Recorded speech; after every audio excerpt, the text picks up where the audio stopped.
ਸਤਨਾਮ।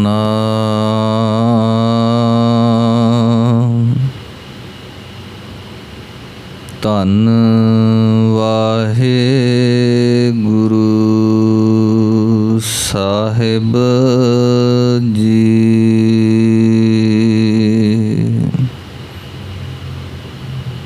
ਸਤਨਾਮ।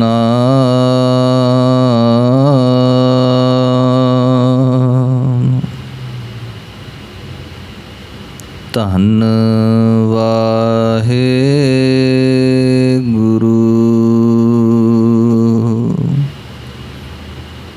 ਸਾਹਿਬ ਜੀ।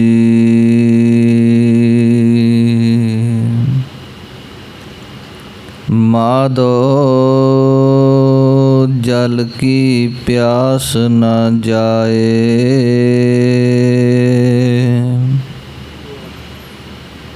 जल में है अगन उठी अधकाए।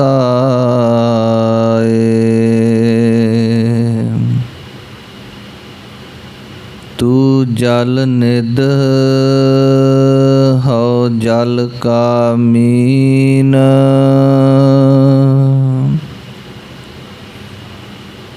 जल में रहो जल है बिन खीन।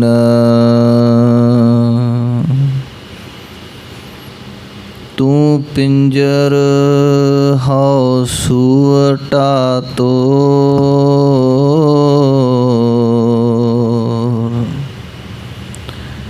जम मंजार कहाँ करे मोर। तू तरवर हो पंखिया है मंद भागी तेरो दर्शन नाहे। तू सतगुर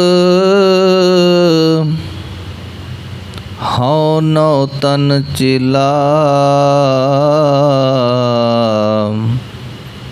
कह कबीर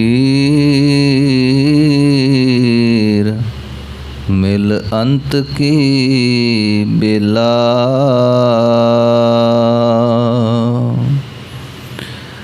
डंडौत बंदन अनक बार।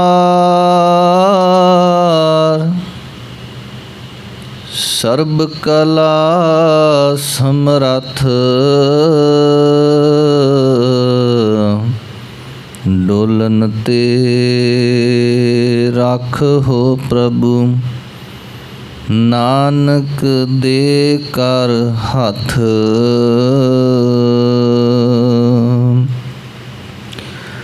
डोलन ते रख हो प्रभु।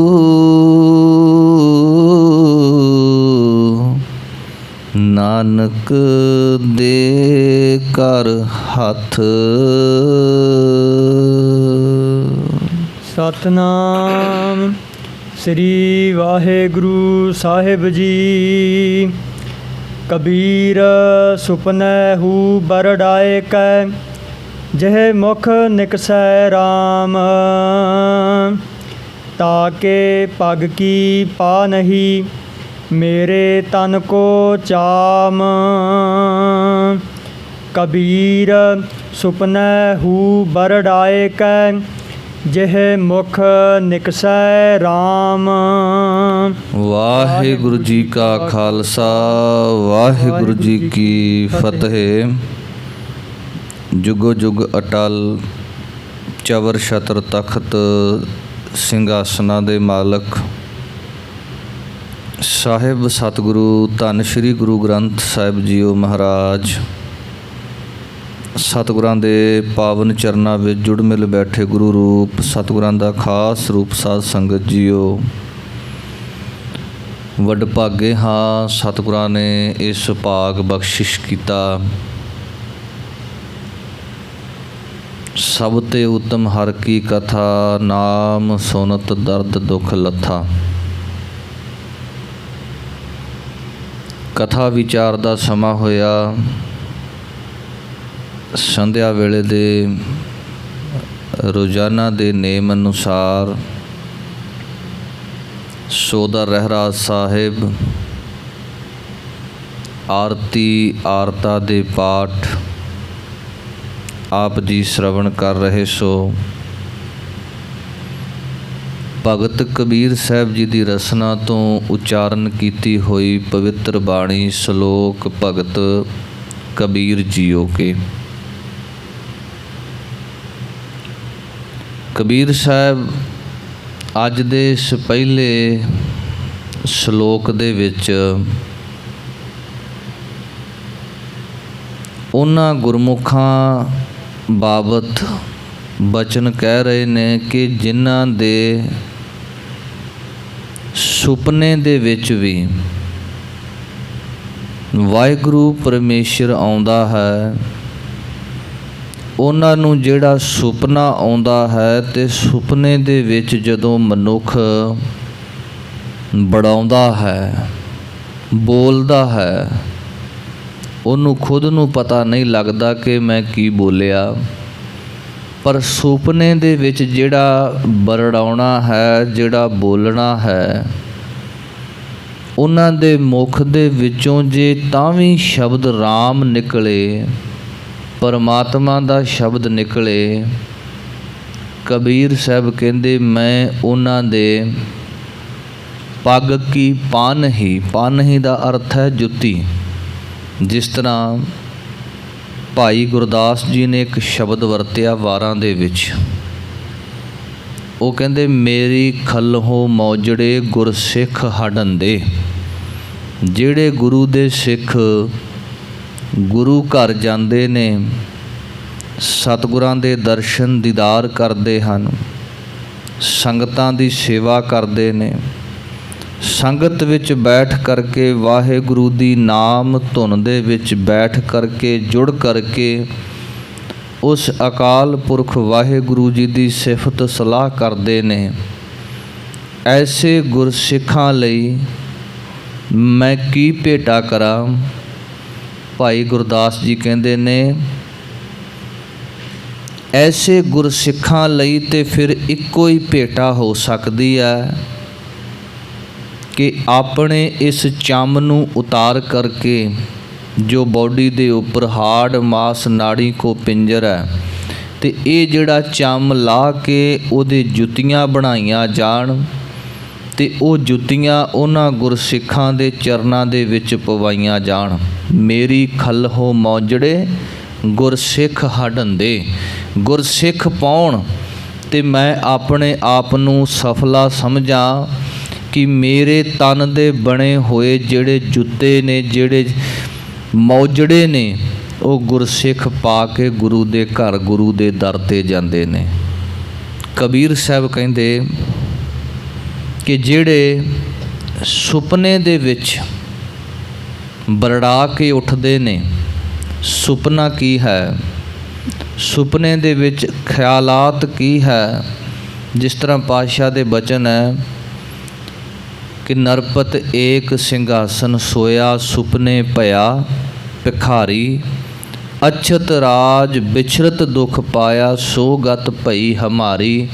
ਇੱਥੇ ਸੁਪਨੇ ਦੀ ਸੈਂਸ ਜਿਹੜੀ ਹੈ ਉਹ ਨੈਗੇਟਿਵ ਪੱਖ 'ਤੇ ਜਾ ਰਹੀ ਹੈ ਕਿ ਸੁਪਨੇ ਦੀ ਜਿਹੜੀ ਗੱਲ ਹੈ ਉਹ ਚੰਗੀ ਨਹੀਂ। ਚੰਗੀ ਤੋਂ ਭਾਵੇਂ ਕਿ ਸੁਪਨਾ ਜਦੋਂ ਆਉਂਦਾ ਹੈ, ਸੁਪਨਾ ਜਸਟ ਇੱਕ ਛਲ ਹੈ, ਇੱਕ ਦਿਖਾਵਾ ਹੈ, ਗੰਧਰਵ ਨਗਰੀ ਦੇ ਵਾਂਗ ਹੈ। ਪਾਤਸ਼ਾਹ ਨੇ ਬਚਨ ਗੁਰਬਾਣੀ ਵਿੱਚ ਵਰਤੇ ਨੇ, ਜੋ ਟਿਕੈ ਨਾ ਬਾਦਰ ਕੀ ਛਾਈ, ਜਿਵੇਂ ਬੱਦਲ ਦੀ ਛਾਂ ਨਹੀਂ ਟਿਕਦੀ, ਉਹ ਚਲਾਏ ਮਾਨ ਹੈ ਚਲੀ ਜਾਂਦੀ ਹੈ। ਇਸੇ ਤਰ੍ਹਾਂ ਸੁਪਨੇ ਦੀ ਜਿਹੜੀ ਗੱਲ ਹੈ ਉਹ ਸੱਚੀ ਨਹੀਂ ਹੋ ਸਕਦੀ, ਕਿਉਂਕਿ ਸੁਪਨਾ ਦੇਖਿਆ, ਹਕੀਕਤ ਨਹੀਂ ਹੋਈ। ਪਰ ਕੁਝ ਘਟਨਾਵਾਂ ਐਸੀਆਂ ਹੁੰਦੀਆਂ ਨੇ ਜੋ ਕਿ ਸੁਪਨੇ ਦੇ ਵਿੱਚ ਵੇਖੀਆਂ ਵੀ ਸੱਚ ਪ੍ਰਤੀਤ ਹੋ ਜਾਂਦੀਆਂ ਨੇ। ਇਸ ਦੇ ਉੱਪਰ ਬੜੀ ਲੰਬੀ ਸਟੱਡੀ ਵੀ ਹੋਈ, ਬੜੇ ਵਿਦਵਾਨਾਂ ਨੇ ਇਹਦੇ ਉੱਪਰ ਲੇਖ ਵੀ ਲਿਖੇ ਕਿ ਦੋ ਅਵਸਥਾਵਾਂ ਹੈ।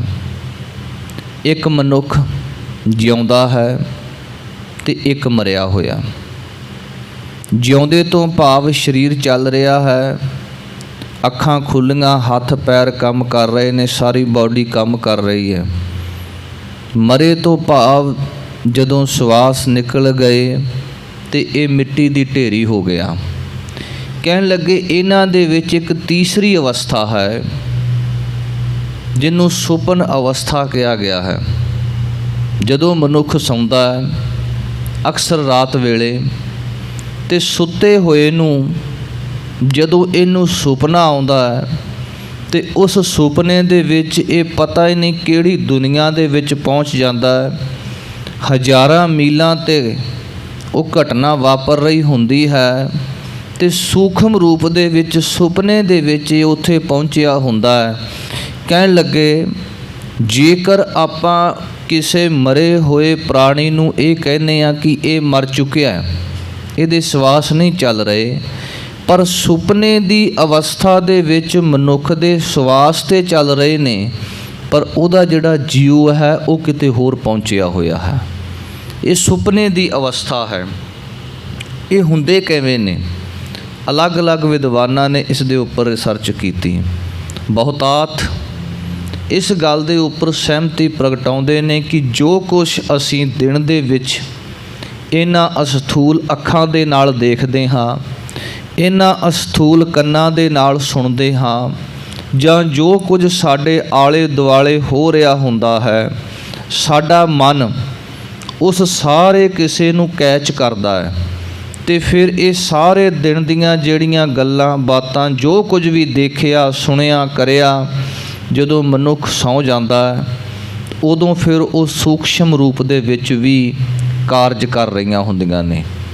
ਫਰਜ਼ ਕਰ ਲਿਆ ਜਾਵੇ ਜੇਕਰ ਸਾਰਾ ਦਿਨ ਮਨੁੱਖ ਕਿਸੇ ਕਾਰਜ ਦੇ ਵਿੱਚ ਕਿਸੇ ਨੂੰ ਆਰਡਰ ਕਰ ਰਿਹਾ, ਕਿਸੇ ਨੂੰ ਕੁਛ ਕਰ ਰਿਹਾ, ਕਿਸੇ ਨੂੰ ਕੁਝ ਕਹਿ ਰਿਹਾ, ਤੇ ਉਹਨੂੰ ਜਿਹੜੇ ਸੁਪਨੇ ਆਉਣਗੇ ਆਪਣੇ ਉਸ ਫੀਲਡ ਦੇ ਨਾਲ ਸੰਬੰਧਿਤ ਆਉਣਗੇ।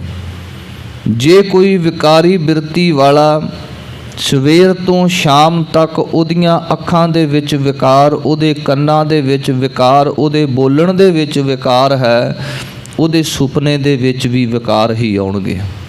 ਜੇਕਰ ਕੋਈ ਰੱਬ ਦਾ ਪਿਆਰਾ ਪਰਮਾਤਮਾ ਦਾ ਨਾਮ ਜਪ ਰਿਹਾ ਹੈ, ਕਿਸੇ ਨੂੰ ਨਾਮ ਜਪਣ ਦਾ ਉਪਦੇਸ਼ ਦੇ ਰਿਹਾ ਹੈ, ਸੰਗਤ ਕਰ ਰਿਹਾ ਹੈ, ਸੰਗਤ ਕਰਨ ਦਾ ਉਪਦੇਸ਼ ਦੇ ਰਿਹਾ ਹੈ, ਤੇ ਉਹਦੇ ਸੁਪਨੇ ਦੇ ਵਿੱਚ ਵੀ ਪਰਮਾਤਮਾ ਹੀ ਆਵੇਗਾ।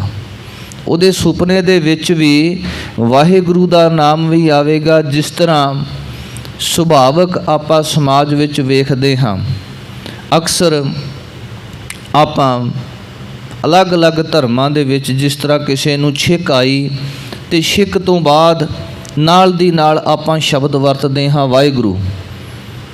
ਹਿੰਦੂ ਸਮਾਜ ਵਿੱਚ ਪੈਦਾ ਹੋਇਆ ਮਨੁੱਖ ਸ਼ਬਦ ਕਹੇਗਾ ਜੈ ਸ਼੍ਰੀ ਰਾਮ। ਇਸੇ ਤਰ੍ਹਾਂ ਹਰ ਇੱਕ ਧਰਮ ਦੇ ਵਿੱਚ। ਪਰ ਕਈ ਐਸੇ ਨੇ ਜਿਹੜੇ ਵਾਹਿਗੁਰੂ ਰਾਮ ਜਾਂ ਅੱਲਾ ਦਾ ਨਾਮ ਲੈਣ ਦੀ ਜਗ੍ਹਾ 'ਤੇ ਕਹਿਣਗੇ ਹਾਏ ਜਾਂ ਹਾਏ ਮਾਂ ਜਾਂ ਹੋਰ ਕਈ ਤਰ੍ਹਾਂ ਦੇ ਸ਼ਬਦ ਵਰਤੇ ਜਾਂਦੇ ਨੇ। ਇਸੇ ਤਰ੍ਹਾਂ ਇਸ ਪਾਵਨ ਸ਼ਲੋਕ ਦੇ ਵਿੱਚ ਕਬੀਰ ਸਾਹਿਬ ਕਹਿੰਦੇ ਨੇ ਉਹਨਾਂ ਰੱਬ ਦੇ ਪਿਆਰਿਆਂ ਦੀ ਅਵਸਥਾ ਕਿੱਡੀ ਉੱਚੀ ਹੋਵੇਗੀ ਕਿ ਜਿਹੜਾ ਸੁਪਨੇ ਦੇ ਵਿੱਚ ਬਰੜਾ ਕੇ ਉੱਠ ਰਿਹਾ ਹੈ ਤੇ ਉੱਠਦਿਆਂ ਹੀ ਉਹਦੇ ਮੁਖੋਂ ਵਾਹਿਗੁਰੂ ਦਾ ਨਾਮ ਨਿਕਲ ਰਿਹਾ ਹੈ। ਉਹਨਾਂ ਦਾ ਕਹਿਣ ਦਾ ਭਾਵ ਕਿ ਉਹ ਗੁਰਮੁਖ ਰੋਮ ਰੋਮ ਹਰ ਧਿਆਵੈ। ਉਹ ਸੁੱਤਾ ਤੇ ਹੈ ਪਰ ਉਹ ਸੁੱਤਾ ਨਹੀਂ, ਕਿਉਂਕਿ ਉਹਦੀ ਲਿਵ ਉਸ ਵਾਹਿਗੁਰੂ ਦੇ ਚਰਨਾਂ ਦੇ ਨਾਲ ਜੁੜੀ ਹੋਈ ਹੈ। ਉਹਨਾਂ ਦੀ ਸੁਰਤੀ ਉਸ ਪ੍ਰਮਾਤਮਾ ਦੇ ਨਾਲ ਜੁੜੀ ਹੋਈ ਹੈ। ਜਿਸ ਤਰ੍ਹਾਂ ਜੋਗੀਆਂ ਦੇ ਪ੍ਰਥਾਏ ਧੰਨ ਗੁਰੂ ਨਾਨਕ ਸਾਹਿਬ ਸੱਚੇ ਪਾਤਸ਼ਾਹ ਨੇ ਇੱਕ ਸ਼ਬਦ ਵਰਤਿਆ। ਕਹਿਣ ਲੱਗੇ ਉਹ ਜੋਗੀ ਕੌਣ ਹੈ? ਜਿਨ੍ਹਾਂ ਨੇ ਆਪਣੇ ਮਨ ਨੂੰ ਸਾਧਿਆ, ਉਹ ਸਿੱਧ ਨੇ, ਉਹ ਪੀਰ ਨੇ। ਪਾਤਸ਼ਾਹ ਨੇ ਬਚਨ ਕਹੇ ਸੁਪਨੈ ਬਿੰਦ ਨਾ ਦੇਈ ਝਰਨਾ, ਤਿਸ ਜੋਗੀ ਕੈ ਜਰਾ ਨਾ ਮਰਨਾ। ਉਹ ਜੋਗੀ ਹੈ ਜਿਹੜਾ ਸੁਪਨੇ ਦੇ ਵਿੱਚ ਵੀ ਆਪਣੇ ਮਨ ਦੇ ਅੰਦਰ ਵਿਕਾਰ ਪੈਦਾ ਨਾ ਹੋਣ ਦੇਵੇ। ਕਹਿਣ ਲੱਗੇ ਨਾ ਉਹਨੂੰ ਬੁਢੇਪਾ ਆਵੇਗਾ ਤੇ ਨਾ ਉਹਨੂੰ ਕਿਤੇ ਮਰਨਾ ਆਵੇਗਾ। ਉਹਨੂੰ ਕਹਿੰਦੇ ਨੇ ਜੋਗੀ। ਸੋ ਇੱਥੇ ਕਬੀਰ ਸਾਹਿਬ ਕਹਿ ਰਹੇ ਨੇ ਉਹ ਰੱਬ ਦੇ ਪਿਆਰੇ ਵਾਹਿਗੁਰੂ ਦਾ ਨਾਮ ਜਪਣ ਵਾਲੇ, ਜਿਨ੍ਹਾਂ ਨੂੰ ਸੁਪਨੇ ਦੇ ਵਿੱਚ ਉਸ ਵਾਹਿਗੁਰੂ ਦੀ ਯਾਦ ਆਈ ਤੇ ਬਰੜਾ ਕੇ ਉੱਠੇ ਤੇ ਵਾਹਿਗੁਰੂ ਦਾ ਨਾਮ ਕਹਿ ਰਹੇ ਹਨ।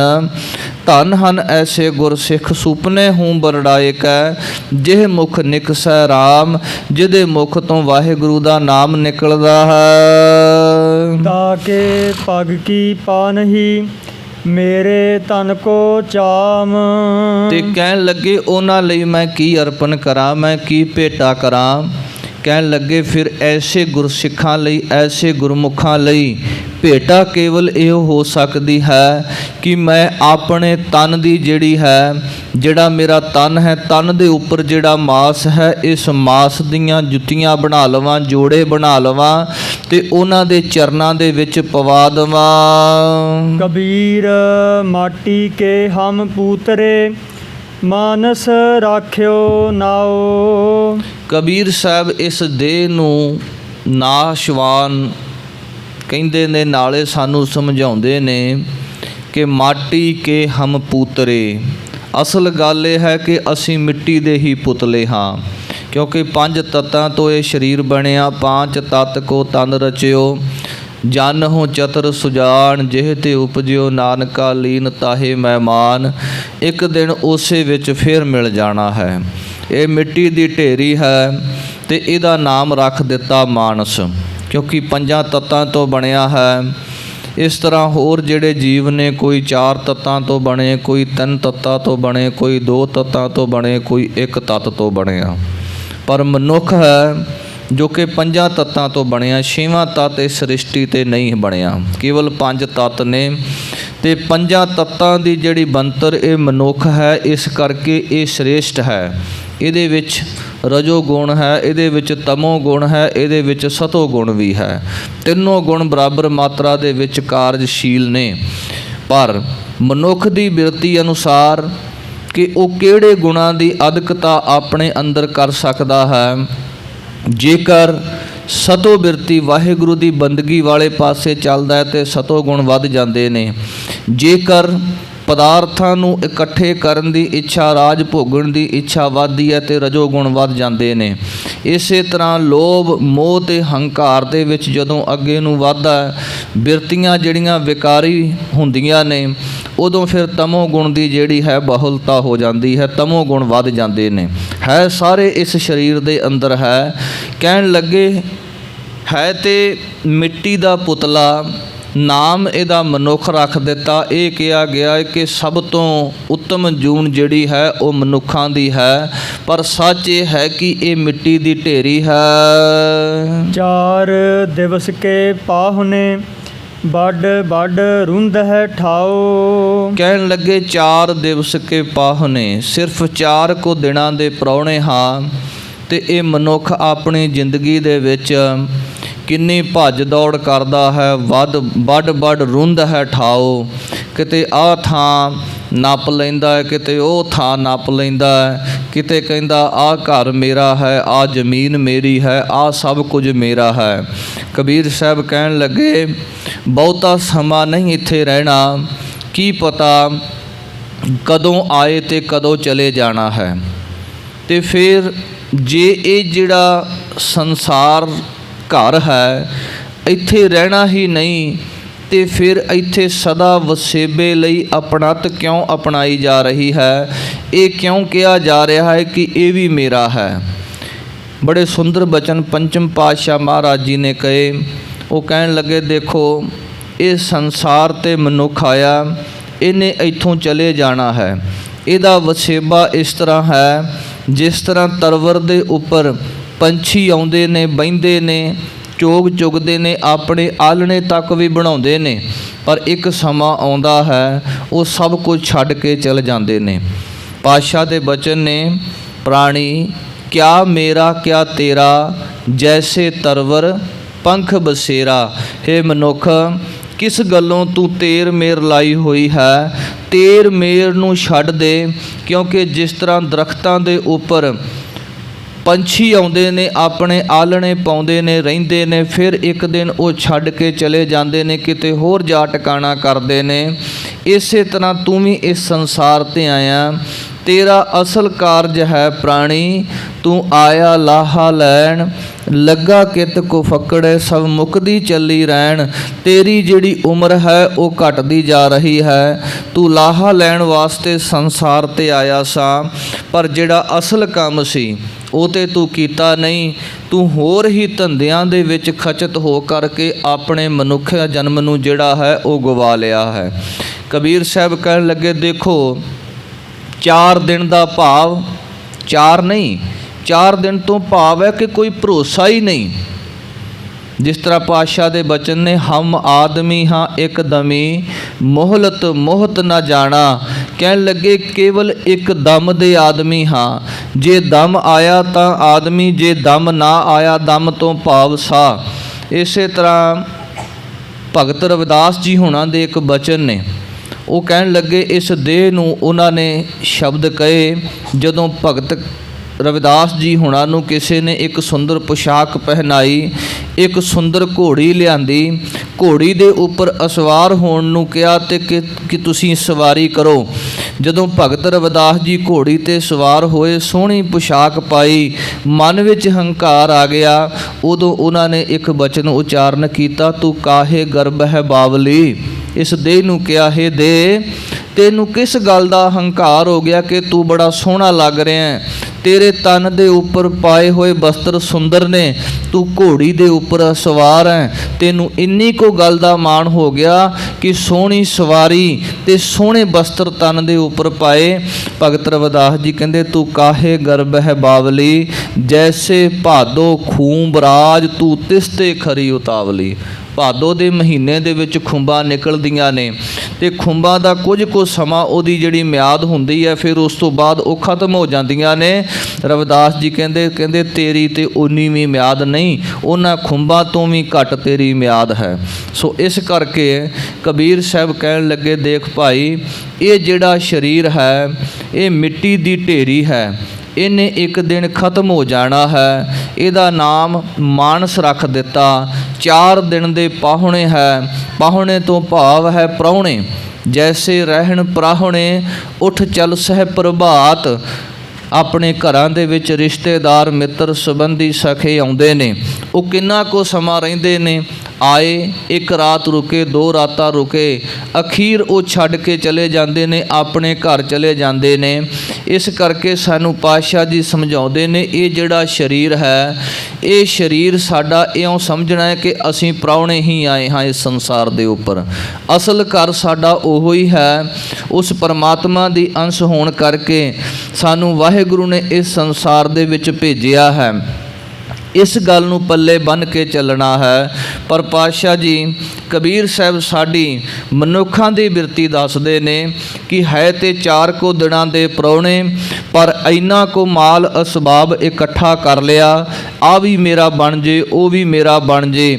ਇਹਦੇ ਲਈ ਬੜੇ ਤਰ੍ਹਾਂ ਦੇ ਠੱਗੀ ਆਦਿ, ਜਿਹੜੇ ਚੋਰੀ ਆਦਿ ਕਰਮ ਵੀ ਕੀਤੇ।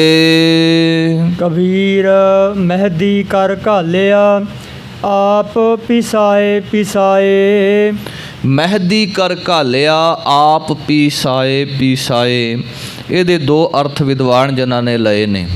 ਹੁਣ ਮਹਿੰਦੀ ਨੂੰ ਜਦੋਂ ਪੀਸਿਆ ਜਾਂਦਾ ਹੈ ਤੇ ਬਹੁਤ ਜ਼ਿਆਦਾ ਬਰੀਕ ਹੋ ਜਾਂਦੀ ਹੈ, ਬਹੁਤ ਜ਼ਿਆਦਾ ਬਰੀਕ ਮਹਿੰਦੀ ਨੂੰ ਪੀਸਿਆ ਜਾਂਦਾ ਹੈ। ਫਿਰ ਜਦੋਂ ਉਹਦਾ ਘੋਲ ਬਣਾਇਆ ਜਾਂਦਾ ਹੈ, ਘੋਲ ਬਣਾ ਕੇ ਫਿਰ ਜਦੋਂ ਉਹ ਲਾਈ ਜਾਂਦੀ, ਉਹਦਾ ਰੰਗ ਚੜ੍ਹਦਾ ਹੈ। ਕਹਿਣ ਲੱਗੇ ਮਹਿੰਦੀ ਦੀ ਤਰ੍ਹਾਂ, ਜਿਸ ਤਰ੍ਹਾਂ ਮਹਿੰਦੀ ਨੂੰ ਬਹੁਤ ਬਰੀਕ ਪੀਸਿਆ ਜਾਂਦਾ ਹੈ, ਇਉਂ ਮਨੁੱਖਾਂ ਨੇ ਸਾਰੀ ਜ਼ਿੰਦਗੀ ਧਨ ਦੌਲਤ ਇਕੱਠੀ ਕਰਦਿਆਂ ਆਪਣੇ ਆਪ ਨੂੰ ਚੰਗੀ ਤਰ੍ਹਾਂ ਜਿਹੜਾ ਹੈ ਉਹ ਪਿਸਵਾਇਆ। ਭਾਵ ਬਹੁਤ ਜ਼ਿਆਦਾ ਮਿਹਨਤ ਕੀਤੀ, ਬੜਾ ਕੰਮ ਕੀਤਾ, ਬੜਾ ਧਨ ਦੌਲਤ ਇਕੱਠਾ ਕੀਤਾ। ਦੂਸਰਾ ਅਰਥ ਵਿਦਵਾਨ ਜਨ ਕਰਦੇ ਨੇ, ਮਹਿੰਦੀ ਕਰ ਘਾਲਿਆ। ਕਹਿਣ ਲੱਗੇ ਮਹਿੰਦੀ ਦੀ ਤਰ੍ਹਾਂ ਆਪਣੀਆਂ ਜਿਹੜੀਆਂ ਸਥੂਲ ਵਾਸ਼ਨਾਵਾਂ ਸਨ ਉਹਨਾਂ ਨੂੰ ਮਾਰਿਆ, ਉਹਨਾਂ ਨੂੰ ਪੀਸਿਆ। ਮਹਿੰਦੀ ਦੀ ਤਰ੍ਹਾਂ ਆਪਣੀਆਂ ਜਿਹੜੀਆਂ ਸੂਖਮ ਵਾਸ਼ਨਾਵਾਂ ਨੇ ਉਹਨਾਂ ਨੂੰ ਵੀ ਚੰਗੀ ਤਰ੍ਹਾਂ ਪੀਸਿਆ, ਬਰੀਕ ਕੀਤਾ। ਕੈ ਸਹਿ ਬਾਤ ਨਾ ਪੁੱਛੀਐ, ਕਬਹੁ ਨਾ ਲਾਈ ਪਾਏ। ਪਰ ਕਹਿਣ ਲੱਗੇ ਇਹ ਜਿਹੜੇ ਕਰਮ ਨੇ, ਹੱਠ ਕਰਮ ਤਾਂ ਕੀਤੇ, ਮਹਿੰਦੀ ਦੀ ਤਰ੍ਹਾਂ ਬੜੇ ਜਿਹੜੇ ਧੂਣੇ ਤਾਏ, ਜਲ ਧਾਰੇ ਕੀਤੇ, ਸਰੀਰ ਨੂੰ ਬੜੇ ਕਸ਼ਟ ਦਿੱਤੇ, ਪਰ ਤੈ ਸਹਿ ਬਾਤ ਨਾ ਪੁੱਛਿਆ। ਉਸ ਵਾਹਿਗੁਰੂ ਨੇ ਕੋਈ ਗੱਲ ਹੀ ਨਾ ਪੁੱਛੀ, ਉਸ ਪਰਮਾਤਮਾ ਨੇ ਕੋਈ ਆ ਕੇ ਬਾਤ ਹੀ ਨਾ ਪੁੱਛੀ, ਕੋਈ ਬਾਤ ਪੁੱਛਿਆ ਤੱਕ ਵੀ ਨਹੀਂ, ਨਾ ਉਸ ਵਾਹਿਗੁਰੂ ਨੇ ਆਪਣੇ ਚਰਨਾਂ ਦੇ ਨਾਲ ਲਾਇਆ। ਇਹ ਕਿਉਂ?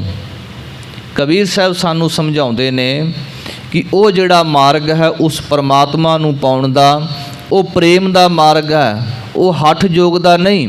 ਠੀਕ ਹੈ, ਇਹ ਨਹੀਂ ਆਪਾਂ ਕਹਿ ਸਕਦੇ ਕਿ ਹੱਠ ਜਿਹੜਾ ਹੈ ਉਹ ਬਹੁਤ ਮਾੜਾ ਹੈ। ਹੱਠ ਜ਼ਰੂਰੀ ਹੈ ਸਾਡੇ ਲਈ, ਪਰ ਇੰਨਾ ਵੀ ਹੱਠ ਨਾ ਹੋਵੇ ਕਿ ਸਾਡੇ ਸਰੀਰ ਦੀ ਹੀ ਸਾਨੂੰ ਪਰਵਾਹ ਨਾ ਰਵੇ ਅਤੇ ਇੱਕ ਦਿਨ ਸਾਡਾ ਸਰੀਰ ਹੀ ਸਾਨੂੰ ਜਵਾਬ ਦੇ ਜਾਵੇ। ਇੱਥੋਂ ਤੱਕ ਕਿ ਜੇ ਅਸੀਂ ਹੱਠ ਨਾ ਕਰੀਏ ਤੇ ਸਵੇਰੇ ਅਸੀਂ ਉੱਠ ਨਹੀਂ ਸਕਦੇ, ਅਸੀਂ ਹੱਠ ਨਾ ਕਰੀਏ ਅਸੀਂ ਇਸ਼ਨਾਨ ਨਹੀਂ ਕਰ ਸਕਦੇ, ਅਸੀਂ ਹੱਠ ਨਾ ਕਰੀਏ ਗੁਰੂ ਗੋਬਿੰਦ ਸਿੰਘ ਸੱਚੇ ਪਾਤਸ਼ਾਹ ਦਾ ਹੁਕਮ 5 ਬਾਣੀਆਂ ਦਾ ਨਿਤਨੇਮ ਅਸੀਂ ਉਹਦੇ ਵਿੱਚ ਵੀ ਢਲਿਆਈ ਲੈ ਆਉਂਦੇ ਹਾਂ। ਹੱਠ ਜ਼ਰੂਰੀ ਹੈ, ਪਰ ਇੰਨਾ ਵੀ ਹੱਠ ਨਾ ਹੋਵੇ ਕਿ ਅਸੀਂ ਆਪਣੇ ਇਸ ਸਰੀਰ ਨੂੰ ਜੋ ਵਾਹਿਗੁਰੂ ਨੇ ਬਖਸ਼ਿਸ਼ ਕੀਤਾ ਹੈ, ਇਸ ਸਰੀਰ ਨੂੰ ਹੀ ਖਤਮ ਕਰਕੇ ਬਹਿ ਜਾਈਏ। ਕਬੀਰ ਸਾਹਿਬ ਇਹ ਸਮਝਾਉਂਦੇ ਨੇ ਕਿ ਜੇ ਵਾਹਿਗੁਰੂ ਦਾ ਨਾਮ ਨਹੀਂ ਤੇ ਕੀਤਾ ਹੋਇਆ ਜਿਹੜਾ ਹੱਠ ਹੈ ਉਹ ਬਿਰਥਾ ਹੈ। ਉਸ ਵਾਹਿਗੁਰੂ ਦੇ ਨਾਮ ਦੀ ਪ੍ਰਾਪਤੀ ਨਹੀਂ ਹੋ ਸਕਦੀ, ਵਾਹਿਗੁਰੂ ਦੇ ਚਰਨਾਂ ਦੀ ਪ੍ਰੀਤ ਨਹੀਂ ਮਿਲ ਸਕਦੀ। ਕਬੀਰ ਜਿਹੇ ਦਰ ਆਵਤ ਜਾਤਿਅਹੁ ਹਟਕੈ ਨਾਹੀ ਕੋਏ। ਹੁਣ ਉਸ ਅਕਾਲ ਪੁਰਖ ਵਾਹਿਗੁਰੂ ਦੀ ਮਹਿਮਾ ਕਰ ਰਹੇ ਨੇ, ਕਹਿਣ ਲੱਗੇ ਮੈਂ ਉਸ ਪਰਮਾਤਮਾ ਦਾ ਭਗਤ ਹਾਂ, ਉਸ ਵਾਹਿਗੁਰੂ ਦੀ ਬੰਦਗੀ ਕਰਦਾ ਹਾਂ, ਜਿਹਦੇ ਦਰ 'ਤੇ ਮੈਂ ਰਾਤ ਦਿਨ ਆਉਣਾ ਹਾਂ, ਅਤੇ ਇਸ ਦਰ ਤੋਂ ਮੈਨੂੰ ਕੋਈ ਰੋਕ ਨਹੀਂ ਸਕਦਾ। ਜਿਹ ਦਰ ਆਵਤ ਜਾਤੇ ਉਹ, ਜਿਸ ਦਰ 'ਤੇ ਅਸੀਂ ਆਉਂਦੇ ਹਾਂ, ਜਾਤੇ ਉਹ ਜਾਂਦੇ ਹਾਂ, ਆਪਣੀ ਮਰਜ਼ੀ ਨਾਲ ਆਉਂਦੇ, ਆਪਣੀ ਮਰਜ਼ੀ ਨਾਲ ਜਾਂਦੇ ਹਾਂ। ਹਟਕੈ ਨਾਹੀ ਕੋਏ, ਕੋਈ ਸਾਨੂੰ ਰੋਕਦਾ ਨਹੀਂ, ਕੋਈ ਸਾਨੂੰ ਵਰਜਦਾ ਨਹੀਂ। ਸੋ ਦਰ ਕੈਸੇ ਛੋਡੀਐ ਜੋ ਦਰ ਐਸਾ ਹੋਏ। ਜਿਹੜਾ ਐਸਾ ਦਰ ਹੈ ਜਿੱਥੋਂ ਹਮੇਸ਼ਾ ਖੁਸ਼ੀਆਂ ਹੀ ਮਿਲਦੀਆਂ, ਜਿੱਥੋਂ ਹਮੇਸ਼ਾ ਖੇੜਾ ਹੀ ਮਿਲਦਾ ਹੈ। ਸੋ ਦਰ ਕੇਹਾ ਸੋ ਘਰ ਕੇਹਾ, ਜਿਤ ਬਹਿ ਸਰਬ ਸੰਭਾਲੇ। ਜਿੱਥੇ ਬਹਿ ਕੇ ਸਾਰਿਆਂ ਦੀ ਸੰਭਾਲ ਕਰਦਾ ਹੈ, ਜਿੱਥੇ ਬਹਿ ਕੇ ਸਾਰਿਆਂ ਦੀ ਸਾਰ ਉਹ ਵਾਹਿਗੁਰੂ ਲੈਂਦਾ ਹੈ, ਉਹ ਦਰ ਕੈਸਾ ਹੈ। ਗੁਰੂ ਨਾਨਕ ਸਾਹਿਬ ਸੱਚੇ ਪਾਤਸ਼ਾਹ ਜੀ ਕਹਿੰਦੇ ਨੇ ਸੱਚਖੰਡ ਵਸੈ ਨਿਰੰਕਾਰ, ਕਰ ਕਰ ਵੇਖੈ ਨਦਰ ਨਿਹਾਲ। ਭਗਤ ਰਵਿਦਾਸ ਜੀ ਕਹਿੰਦੇ ਨੇ ਬੇਗਮਪੁਰਾ ਸ਼ਹਿਰ ਕੋ ਨਾਓ, ਦੁਖ ਅੰਦੋਹ ਨਹੀਂ ਤਹਿ ਠਾਓ। ਨਾ ਤਸਵੀਸ ਖਰਾਜ ਨਾ ਮਾਲ, ਖੌਫ ਨਾ ਖਤਾ ਨਾ ਤਰਸ ਜਵਾਲ। ਅਬ ਮੋਏ ਖੂਬ ਵਤਨ ਗਹਿ ਪਾਈ, ਊਹਾਂ ਖੈਰ ਸਦਾ ਮੇਰੇ ਭਾਈ। ਕਾਇਮ ਦਾਇਮ ਸਦਾ ਪਾਤਸ਼ਾਹੀ, ਦੋਮ ਨਾ ਸੇਮ ਏਕ ਸੁਆਹੀ। ਆਬਾਦਾਨ ਸਦਾ ਮਸ਼ਹੂਰ, ਊਹਾਂ ਗਨੀ ਬਸਹਿ ਮਾਮੂਰ। ਤਿਉ ਤਿਉ ਸੈਲ ਕਰਹਿ ਜੋ ਭਾਵੈ, ਮਹਿਰ ਮਹਿਲ ਨਾ ਕੋ ਅਟਕਾਵੈ। ਕਹਿ ਰਵਿਦਾਸ ਖਲਾਸ ਚਮਾਰਾ, ਜੋ ਹਮ ਸਹਿਰੀ ਸੋ ਮੀਤ ਹਮਾਰਾ। ਉਹਨੂੰ ਕਿਹਾ ਬੇਗਮਪੁਰਾ, ਉੱਥੇ ਕੋਈ ਗਮ ਨਹੀਂ ਹੈ, ਉੱਥੇ ਕਿਸੇ ਨੇ ਓਏ ਤੱਕ ਨਹੀਂ ਕਹਿਣਾ, ਉਹ ਸੱਚਖੰਡ ਹੈ, ਉਹ ਦਰ ਘਰ ਹੈ। ਕਬੀਰ ਸਾਹਿਬ ਕਹਿਣ ਲੱਗੇ ਇਸ ਦਰ ਘਰ ਦੇ ਵਿੱਚ ਜਿੱਥੇ ਵਾਹਿਗੁਰੂ ਬੈਠਾ ਹੈ, ਜਿੱਥੋਂ ਬੈਠ ਕੇ ਉਹ ਸਾਰਿਆਂ ਦੀ ਸੰਭਾਲ ਕਰਦਾ ਹੈ, ਜਿੱਥੇ ਅਸੀਂ ਵਾਹਿਗੁਰੂ ਦੇ ਨਾਮ ਕਰਕੇ ਦਿਨ ਰਾਤ ਜਾਂਦੇ ਹਾਂ, ਸਾਨੂੰ ਕੋਈ ਓਏ ਨਹੀਂ ਕਹਿੰਦਾ, ਸਾਨੂੰ ਰੋਕਦਾ ਨਹੀਂ ਆਉਂਦੇ ਜਾਂਦਿਆਂ ਨੂੰ, ਉਸ ਦਰ ਨੂੰ ਅਸੀਂ ਕਿਵੇਂ ਛੱਡੀਏ। ਸੋ ਦਰ ਕੈਸੇ ਛੋਡੀਐ, ਉਸ ਦਰ ਨੂੰ ਅਸੀਂ ਕਿਵੇਂ ਛੱਡ ਸਕਦੇ ਹਾਂ ਜੋ ਐਸਾ ਦਰ ਹੈ ਜਿੱਥੋਂ ਹਮੇਸ਼ਾ ਖੁਸ਼ੀਆਂ ਮਿਲਦੀਆਂ, ਜਿੱਥੋਂ ਹਮੇਸ਼ਾ ਖੇੜੇ ਮਿਲਦੇ ਹਨ। ਕਬੀਰ ਡੂਬਾ ਥਾ ਪੈ ਉਬਰਿਓ, ਗੁਣ ਕੀ ਲਹਿਰ ਝਬਕ। ਕਹਿਣ ਲੱਗੇ ਡੂਬਾ ਥਾ ਪੈ ਉਬਰਿਓ, ਇਹ ਸੰਸਾਰ ਸਮੁੰਦਰ ਦੇ ਵਿੱਚ, ਸੰਸਾਰ ਸਮੁੰਦੇ ਤਾਰ ਗੋਬਿੰਦੇ, ਤਾਰ ਲੈ ਬਾਪ ਬੀਠਲਾ। ਹੇ ਵਾਹਿਗੁਰੂ ਕਿਰਪਾ ਕਰੋ ਇਸ ਸੰਸਾਰ ਸਮੁੰਦਰ ਤੋਂ ਸਾਨੂੰ ਤਾਰ ਲੈ। ਇਸੇ ਤਰ੍ਹਾਂ ਇੱਕ ਬਚਨ ਪਾਤਸ਼ਾਹ ਨੇ ਗੁਰਬਾਣੀ ਵਿੱਚ ਵਰਤਿਆ, ਪ੍ਰਤਪਾਲ ਮਾਤਾ ਉਦਰ ਰਾਖੈ, ਲਗਨ ਦੇਤ ਨਾ ਸੇਕ, ਸੋਈ ਸੁਆਮੀ ਇਹਾਂ ਰਾਖੈ, ਬੁੱਝ ਬੁੱਧ ਵਿਵੇਕ। ਕਿ ਜੋ ਵਾਹਿਗੁਰੂ ਮਾਤਾ ਦੇ ਉਦਰ ਦੇ ਵਿੱਚ ਰੱਖਿਆ ਕਰਦਾ ਹੈ, ਇਸ ਜੀਵ ਦੀ, ਕਿਉਂਕਿ ਉਦੋਂ ਇਹ ਅਰਦਾਸ ਕਰਦਾ ਹੈ ਪ੍ਰਮਾਤਮਾ ਦੇ ਅੱਗੇ ਤੇ ਵਾਹਿਗੁਰੂ ਰੱਖਿਆ ਕਰਦਾ ਹੈ।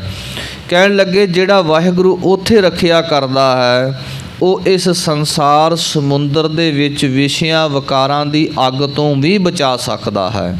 ਇਸ ਲਈ ਬਚਨ ਕਹੇ ਸੰਸਾਰ ਸਮੁੰਦੇ ਤਾਰ ਗੋਬਿੰਦੇ ਤਾਰ ਲੈ ਬਾਪ ਬੀਠਲਾ।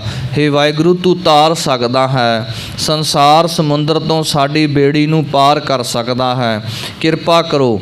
ਕਹਿਣ ਲੱਗੇ ਇਹ ਜਿਹੜਾ ਜੀਵ ਹੈ ਡੂਬਾ ਥਾ ਪੈ ਉਭਰਿਓ, ਸੰਸਾਰ ਸਮੁੰਦਰ ਦੇ ਵਿੱਚ ਵਿਸ਼ਿਆਂ ਵਿਕਾਰਾਂ ਦੀ ਅੱਗ ਕਰਕੇ ਡੁੱਬਿਆ ਪਿਆ ਹੈ।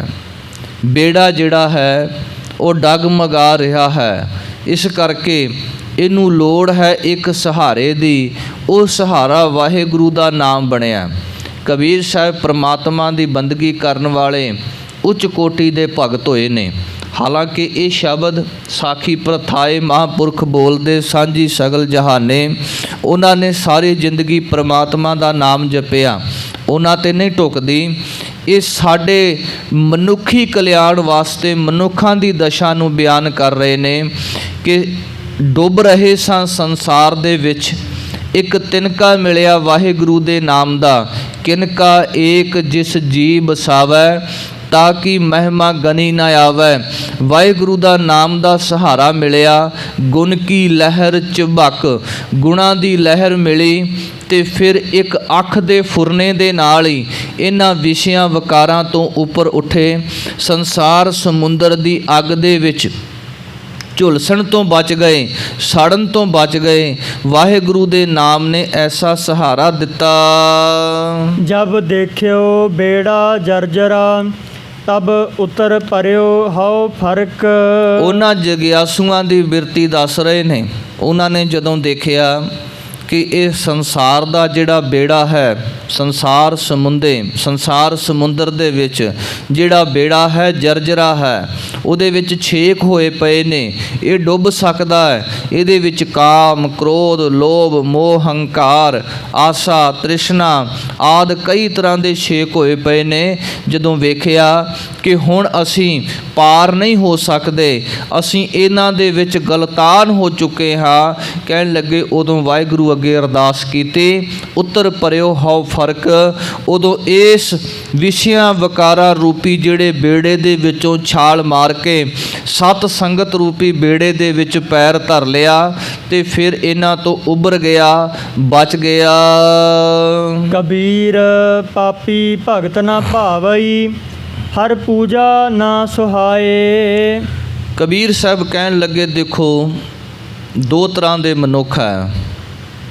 ਇੱਕ ਉਹ ਨੇ ਜਿਨ੍ਹਾਂ ਨੂੰ ਵਾਹਿਗੁਰੂ ਦਾ ਨਾਮ ਚੰਗਾ ਲੱਗਦਾ ਹੈ, ਉਹ ਰਸਨਾ ਤੋਂ ਵਾਹਿਗੁਰੂ ਦਾ ਨਾਮ ਜਪਦੇ ਨੇ, ਕੰਨਾਂ ਰਾਹੀਂ ਵੀ ਕਹਿਣ ਲੱਗੇ ਸਾਨੂੰ ਉਸ ਵਾਹਿਗੁਰੂ ਦੀ ਵਡਿਆਈ ਹੀ ਸੁਣੇ, ਅੱਖਾਂ ਰਾਹੀਂ ਵੀ ਵਾਹਿਗੁਰੂ ਦੇ ਦਰਸ਼ਨ ਹੀ ਉਹ ਲੋਚਦੇ ਨੇ। ਪਰ ਦੂਸਰੇ ਤਰ੍ਹਾਂ ਦੇ ਉਹ ਲੋਕ ਨੇ ਜਿਨ੍ਹਾਂ ਨੂੰ ਪਾਪੀ ਬਿਰਤੀ ਵਾਲੇ ਲੋਕ ਕਿਹਾ। ਕਬੀਰ ਸਾਹਿਬ ਨੇ ਸ਼ਬਦ ਵਰਤਿਆ ਪਾਪੀ ਭਗਤ ਨਾ ਭਾਵਈ। ਪਾਪ ਕਰਨ ਵਾਲਾ ਜਿਹੜਾ ਮਨੁੱਖ ਹੈ ਉਹਨੂੰ ਪਾਪ ਕਰਮ ਹੀ ਚੰਗਾ ਲੱਗਦਾ ਹੈ, ਉਹਨੂੰ ਵਾਹਿਗੁਰੂ ਦੀ ਬੰਦਗੀ ਚੰਗੀ ਨਹੀਂ ਲੱਗਦੀ। ਜੇਕਰ ਉਹਨੂੰ ਪ੍ਰੇਰ ਕੇ ਕੋਈ ਤੋਰ ਵੀ ਦਵੇ ਤੇ ਤਾਂ ਵੀ ਉਹ ਵਾਹਿਗੁਰੂ ਦੀ ਭਗਤੀ ਨਹੀਂ ਕਰ ਸਕਦੇ, ਕਿਉਂਕਿ ਉਹਨਾਂ ਦੇ ਅੰਦਰ ਹਮੇਸ਼ਾ ਕਿਸੇ ਨਾ ਕਿਸੇ ਦੀ ਜਿਹੜੀ ਹੈ ਹੱਤਿਆ ਕਰਨ ਦੀ ਜਿਹੜੀ ਯੋਜਨਾ ਚੱਲ ਰਹੀ ਹੁੰਦੀ ਹੈ। ਪਾਪੀ ਭਗਤ ਨਾ ਭਾਵਈ, ਹਰ ਪੂਜਾ ਨਾ ਸੁਹਾਏ।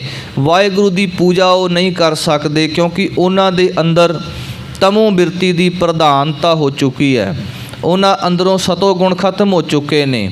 ਇਸ ਦਾ ਐਗਜ਼ਾਮਪਲ ਭਗਤ ਕਬੀਰ ਸਾਹਿਬ ਨੇ ਬੜਾ ਸੁੰਦਰ ਲਿਆ।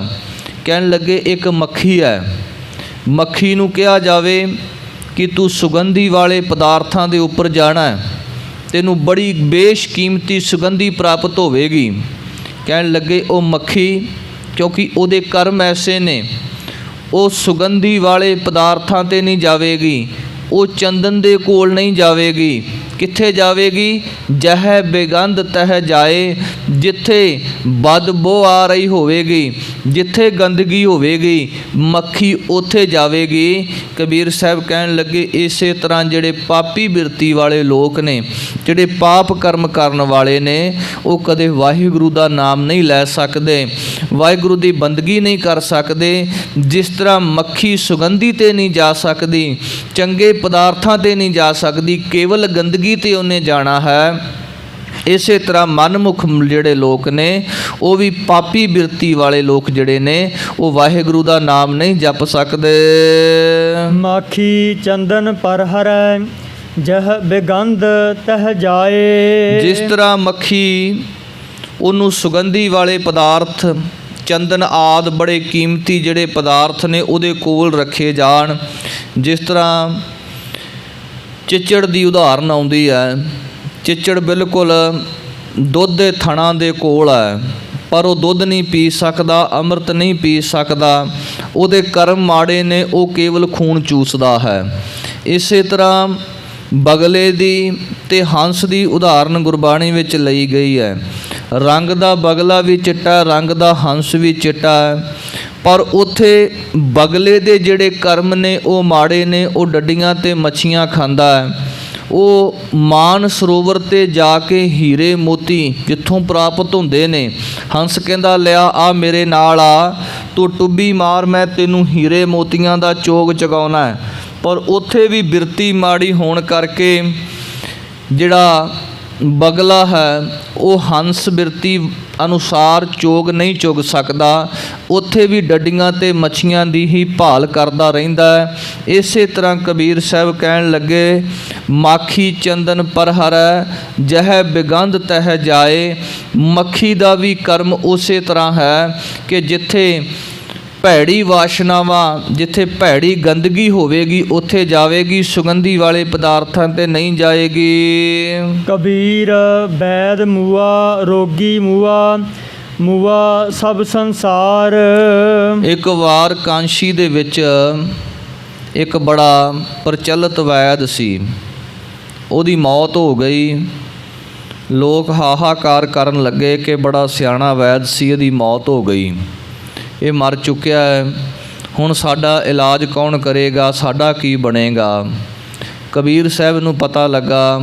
ਕਬੀਰ ਸਾਹਿਬ ਨੇ ਇਹ ਪਾਵਨ ਸ਼ਲੋਕ ਉਚਾਰਨ ਕੀਤਾ, ਵੈਦ ਮੂਆ, ਵੈਦ ਮਰ ਗਿਆ, ਰੋਗੀ ਮੂਆ, ਰੋਗੀ ਨੇ ਵੀ ਮਰ ਜਾਣਾ ਹੈ, ਮੂਆ ਸਭ ਸੰਸਾਰ, ਸਾਰੇ ਸੰਸਾਰ ਨੇ ਇੱਕ ਦਿਨ ਮਰ ਜਾਣਾ, ਜੋ ਵੀ ਆਇਆ ਹੈ ਉਹਨੇ ਚਲੇ ਜਾਣਾ ਹੈ। ਏਕ ਕਬੀਰਾ ਨਾਮੂਆ, ਜਹ ਨਾਹੀ ਰੋਵਨ ਹਾਰ। ਪਰ ਕਬੀਰ ਸਾਹਿਬ ਕਹਿਣ ਲੱਗੇ ਇੱਕ ਮੈਂ ਨਹੀਂ ਮਰਿਆ, ਕਬੀਰ ਨਹੀਂ ਮਰਿਆ, ਕਿਉਂਕਿ ਮੈਨੂੰ ਤੇ ਕੋਈ ਰੋਣ ਵਾਲਾ ਵੀ ਨਹੀਂ ਹੈ। ਅਸਲ ਭਾਵ ਕੀ ਕਹਿ ਰਹੇ ਨੇ? ਕਹਿਣ ਲੱਗੇ ਲੋਕਾਂ ਨੂੰ ਆਪੋ ਆਪਣੀ ਪਈ ਹੈ, ਆਪੋ ਆਪਣੇ ਰਿਸ਼ਤੇਦਾਰੀਆਂ ਦੀ, ਆਪੋ ਆਪਣੇ ਪਰਿਵਾਰ ਦੀ ਪਈ ਹੈ। ਕਹਿਣ ਲੱਗੇ ਅਸੀਂ ਇਹਨਾਂ ਪਰਿਵਾਰਕ ਝਮੇਲਿਆਂ ਤੋਂ ਉੱਪਰ ਉੱਠ ਚੁੱਕੇ ਹਾਂ, ਅਸੀਂ ਇਸ ਸੰਸਾਰ ਤੋਂ, ਇਸ ਦੁਨੀਆ ਤੋਂ ਉੱਪਰ ਉੱਠ ਚੁੱਕੇ ਹਾਂ। ਅਸੀਂ ਜਿਸ ਮੌਤ ਤੋਂ ਦੁਨੀਆ ਡਰਦੀ ਹੈ, ਲੋਕ ਡਰਦੇ ਨੇ, ਅਸੀਂ ਉਸ ਮੌਤ ਨੂੰ ਜਿੱਤ ਲਿਆ, ਸਾਨੂੰ ਕੋਈ ਰੋਣ ਵਾਲਾ ਨਹੀਂ ਹੈ, ਅਸੀਂ ਉਸ ਪਰਮਾਤਮਾ ਦੇ ਵਿੱਚ ਅਭੇਦ ਹੋ ਚੁੱਕੇ ਹਾਂ। ਕਬੀਰ ਰਾਮ ਨਾ ਧਿਆਇਓ, ਮੋਟੀ ਲਾਗੀ ਖੋਰ। ਕਬੀਰ ਸਾਹਿਬ ਕਹਿਣ ਲੱਗੇ ਮੌਤ ਤੋਂ ਡਰਨ ਵਾਲਿਓ ਲੋਗੋ, ਵਾਹਿਗੁਰੂ ਦੇ ਨਾਮ ਨੂੰ ਨਹੀਂ ਜਪਿਆ ਤੇ ਮੋਟੀ ਜਿਹੜੀ ਖੋਰ, ਖਾਰੀ ਜਿਹਨੂੰ ਆਪਾਂ ਕਹਿ ਦਿੰਦੇ, ਜਦੋਂ ਖਾਰ ਪੈਂਦੀ ਹੈ, ਦਰਿਆ ਦੇ ਕੰਢੇ ਰਹਿਣ ਵਾਲੇ ਜਿਹੜੇ ਲੋਕ ਨੇ ਉਹ ਜਾਣਦੇ ਨੇ, ਜਦੋਂ ਦਰਿਆ ਨੂੰ ਖਾਰੀ ਪੈਂਦੀ ਹੈ, ਦਰਿਆ ਜਦੋਂ ਆਪਣਾ ਰੁਖ ਬਦਲਦਾ ਹੈ ਤੇ ਉਹ ਰਾਤੋਂ ਰਾਤ ਹੀ ਕਈ ਕਿਲੋਮੀਟਰ ਜਿਹੜੀ ਹੈ ਵਾੜ ਪਾ ਕੇ ਦੂਜੇ ਪਾਸੇ ਨੂੰ ਰਾਹ ਬਣਾ ਜਾਂਦਾ ਹੈ। ਤੇ ਉਹ ਜਿਹੜੀ ਖਾਰੀ ਪੈਂਦੀ ਹੈ ਉਹ ਬਹੁਤ ਹੀ ਸ਼ਾਂਤ ਤਰੀਕੇ ਦੇ ਨਾਲ ਦਰਿਆ ਖਾਰੀ ਪਾਉਂਦਾ ਹੈ। ਇਸੇ ਤਰ੍ਹਾਂ ਖੂਹ ਆਦਿ ਦੇ ਵਿੱਚ ਜਦੋਂ ਥੱਲੇ ਜਾ ਕੇ ਰੇਤਾ ਆ ਜਾਂਦੀ ਹੈ, ਉੱਥੇ ਜਾ ਕੇ ਰੇਤਾ ਜਦੋਂ ਢਲਣੀ ਸ਼ੁਰੂ ਹੋ ਜਾਂਦੀ ਹੈ ਉਹਨੂੰ ਕਹਿੰਦੇ ਨੇ ਖਾਰ ਪੈਣੀ। ਜਾਂ ਇਸੇ ਤਰ੍ਹਾਂ ਪਾਣੀ ਦੇ ਖਾਲ ਜਦੋਂ ਵਗਦੇ ਨੇ ਰੇਤਲੇ ਇਲਾਕੇ ਦੇ ਵਿੱਚ ਥੋੜ੍ਹਾ ਥੋੜ੍ਹਾ ਪਾਣੀ ਜਦੋਂ ਨਿਕਲਣਾ ਸ਼ੁਰੂ ਹੁੰਦਾ ਹੈ, ਸਿਮਣਾ ਹੈ, ਹੌਲੀ ਹੌਲੀ ਉਹ ਖਾਰ ਪੈ ਜਾਂਦੀ ਹੈ ਅਤੇ ਸਾਰਾ ਪਾਣੀ ਟੁੱਟ ਜਾਂਦਾ ਹੈ। ਕਹਿਣ ਲੱਗੇ ਵਾਹਿਗੁਰੂ ਦਾ ਨਾਮ ਨਹੀਂ ਧਿਆਇਆ, ਕਬੀਰ ਰਾਮ ਨਾ ਧਿਆਇਓ, ਮੋਟੀ ਲਾਗੀ ਖੋਰ, ਵੱਡੀ ਇਹ ਜਿਹੜੀ ਖਾਰੀ ਇਹ ਲੱਗੀ ਹੋਈ ਹੈ। ਕਿਹੜੀ? ਕਾਮ ਕ੍ਰੋਧ ਲੋਭ ਮੋਹ ਹੰਕਾਰ, ਇਹਨੇ ਜਿਹੜੇ ਸ਼ੁਭ ਗੁਣ ਨੇ ਮਨੁੱਖ ਦੇ ਖੋਹ ਲਏ। ਕਾਇਆ ਹਾਂਡੀ ਕਾਠ ਕੀ, ਨਾ ਉਹ ਚਰੈ ਬਹੋਰ। ਤੇ ਕਹਿਣ ਲੱਗੇ ਜਿਸ ਤਰ੍ਹਾਂ ਹਾਂਡੀ ਜਿਹੜੀ ਹੈ ਜਦੋਂ ਇੱਕ ਵਾਰ ਉਹਦੇ ਵਿੱਚ ਕੋਈ ਪਦਾਰਥ ਬਣਾ ਲਿਆ ਜਾਵੇ ਤੇ ਦੁਬਾਰਾ ਉਹਦੇ ਵਿੱਚ ਪਦਾਰਥ ਤਿਆਰ ਨਹੀਂ ਕੀਤਾ ਜਾ ਸਕਦਾ, ਇਸੇ ਤਰ੍ਹਾਂ ਜਿਹੜਾ ਇਹ ਮਨੁੱਖਾ ਸਰੀਰ ਹੈ ਇੱਕ ਵਾਰ ਪ੍ਰਾਪਤ ਹੋ ਗਿਆ, ਇਹ ਵਾਰ-ਵਾਰ ਨਹੀਂ, ਕਿਉਂਕਿ ਇਹ ਦੁਰਲੱਭ ਹੈ। ਭਈ ਪ੍ਰਾਪਤ ਮਾਨੁਖ ਦੇ ਹੁਰੀਆ, ਗੋਬਿੰਦ ਮਿਲਣ ਕੀ ਇਹ ਤੇਰੀ ਬਰੀਆ। ਅਵਰ ਕਾਜ ਤੇਰਾ ਕਿਤੈ ਨਾ ਕਾਮ, ਮਿਲ ਸਾਧ ਸੰਗਤ ਭਜ ਕੇਵਲ ਨਾਮ। ਕਬੀਰ ਸਾਹਿਬ ਇਹ ਕਹਿਣ ਲੱਗੇ ਇਹ ਜਿਹੜੀ ਮੋਟੀ ਖੋਰ ਲੱਗ ਚੁੱਕੀ ਹੈ, ਇਹ ਜਿਹੜਾ ਸਰੀਰ ਹੈ ਇਹ ਖੁਰਦਾ ਜਾ ਰਿਹਾ ਹੈ, ਘਟਦਾ ਜਾ ਰਿਹਾ ਹੈ, ਉਮਰ ਘਟਦੀ ਜਾ ਰਹੀ ਹੈ।